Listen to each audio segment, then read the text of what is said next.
did study under the sage tutelage of Master Louis. Okay, so I'm sorry. I realize that this is supposed to be like an important, like, emotional moment in the story, but this is actually really bad storytelling. You don't give the backstory of the romance between these two characters after the person sacrifices themselves. In order for the sacrifice to carry emotional weight, you have to show this beforehand so that the player experiences their relationship, sees these things, sees why it's important to them, and therefore sees why it's so, like, gut-wrenching that she sacrifices herself. Because they do it in this way, it just comes off as like, oh, wait, we forgot to characterize this person, so let's fill in some backstory. I'm actually a little irritated now, because this is just, oh, Jesus. Full oft did he impress upon us that knowledge existeth to serve the greater good. His sentiment, however, was contrary to the nation's policy of neutrality. This information needs to come before the sacrifice, so when she says, this is not well written. In spite of vehement opposition, he founded the Circle of Knowing, and journeyed hitherto the heart of Eorzea. Through his noble sacrifice was the realm spared its doom. Alright, I have to pause for a second, guys. I'll be right back. Alright, sorry everybody. I am back. Minor emergency solved. Alright, let's get back to the terrible writing and storytelling. Yet this great soul, whom all should rightly have honored, was branded a pariah in his own land. His peers did accuse him of forsaking his duty as a man of learning, and of meddling in the course of history. Okay, so here's another example of stupid storytelling. Oh my god, like, this is so infuriating, because I actually have a lot of respect for the scriptwriter for 14, Ishikawa, but this is just, it's done so... If this moment is about any character, it's about Moonbrita. Secondarily, it's about the relationship between Moonbrita and Urianger, because he's the one telling it, and it's sort of him reminiscing on their relationship. This is not about this guy, Louis Soir, that, like, is this remembered dude. Like, it's just... It is precisely the wrong thing to do in a moment like this. I just, like... Oh, man, I'm so irritated right now. When he left Charlayan behind, Master Louis Soir gave no word to signal his intent to Moonbrita.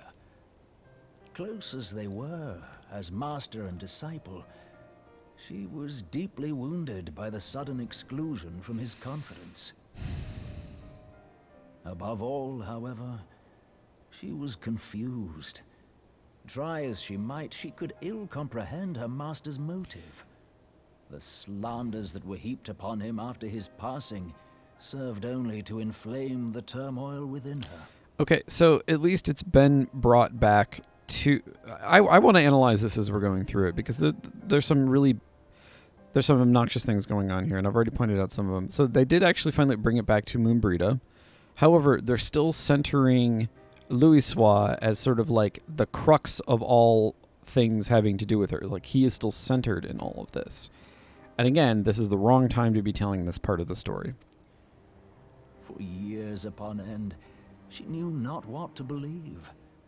Torn as she was twixt the man whom she revered, and the man who forsook her and his duty both. The Louis Soir I knew would never forsake his duty, much less one of his own. Guess what? We're still talking about Louis Soir, not Moonbrita. This I know full well, my lady. 'Twas not for want of love that Master Louis Soir hid his intent. He but desired that Moonbrita discover her own path, free of the shadow of his influence. Okay. Long did I contemplate revealing the truth to her, and long did I hold my peace. After all, was it not Master Louis Soir's wish that she come to the truth unaided? I told myself it was, and resolved to let her suffer. This is just some really stupid and toxic behavior. Don't do this, people. Tell people what you're thinking. Tell people what you're feeling. Did I deny Jesus my Christ. friend the comfort she craved. And now she hath gone to her rest, with doubt still in her heart. Speakest thou in earnest? Did Moonbreeder truly come to understand Master Louis Soir's will before the end? Maybe. But again, if she had had this like turmoil over her master, like her sense of duty to him, but at the same time also feeling betrayed by him leaving, then that's a thing that you show. Because again, and you have to show it before the moment when she sacrifices herself, precisely because like that is the emotionally charged moment. And I think the reason why I was like goofing around and it fell flat for me, I didn't feel like it was a particularly like a thing that I had to pay attention to, was precisely because all of this work, all of this sort of like laying the groundwork and like showing the like emotional arc of the character who is about to die in this really brave way hadn't been done. You can't do it after the fact. That doesn't make any sense. Grr. The realization hath set her free. She may now find the peace which hath for so long eluded her. I guess. Oh, Moonbreeder, my dearest, how I shall miss thee. I mean, frankly, I'd rather have Moonbreeder than this guy. I've never liked this guy. He's just so annoying. Moonbreeder gave her life that we might possess the means to defeat the Ascians. Her sacrifice must not be in vain. Let us continue her work on the Blade of Ether and see it to completion. My lady, I would mourn Moonbreeder in mine own way. I beg your permission to return to the Waking Sands. Of course, my friend. Take all the time you require. We shall be here should you have need of us. Well, it is nice to see that the Scions of the Seventh Dawn have, like, you know, grievance leave and grievance pay. So that's nice. I approve of that.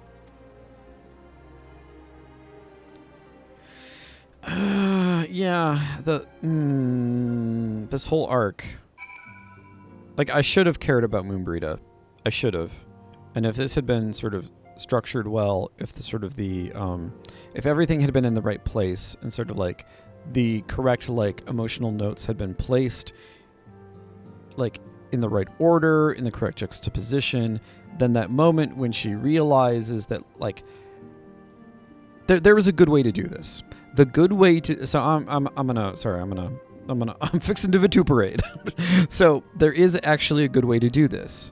Like you show, like you have as part of like the quest series involving Moonbreeder, she encounters various aspects of her past. She maybe has conversations with Urianger, and which reveal her feelings of like deep love, but also at the same time deep resentment for Louis Soir. And so then at that moment when she sees, you know, you with the Blade of Light, she's like, now it's like, and so because that has been set up for you, because her emotional turmoil, the fact that she didn't understand why it was that he left and why he did what he did, and so she sees that moment when she is put in his position. So there's a question of sort of understanding proper subjectivity here. Subjectivity is really important for understanding character, because now if that has all been established, if you've shown your player the like the correct backstory and the sort of the character arc that Louis Soir had to go through and how Moonbreeder experienced it, then when she is put in the same position, when she's in a similar subject position, that primes you to understand what she is now understanding. In other words, you see it through her eyes and you feel it the way she feels it, rather than having this bullshit exposition after the fact. Frankly, I love this game, and like I think this is probably one of the worst like narrative arcs I have ever seen in the entire game. It's really bad. It's bad for a whole host of reasons. And like I said, we should have cared about Moonbreeder. We should have cared about this character who's going to sacrifice herself. And you don't. And you don't precisely because of the way the narrative is structured. I'm really mad right now. Well, I'm kind of like goofy mad, but I'm also kind of actually mad. All right, let's talk to Minfilia.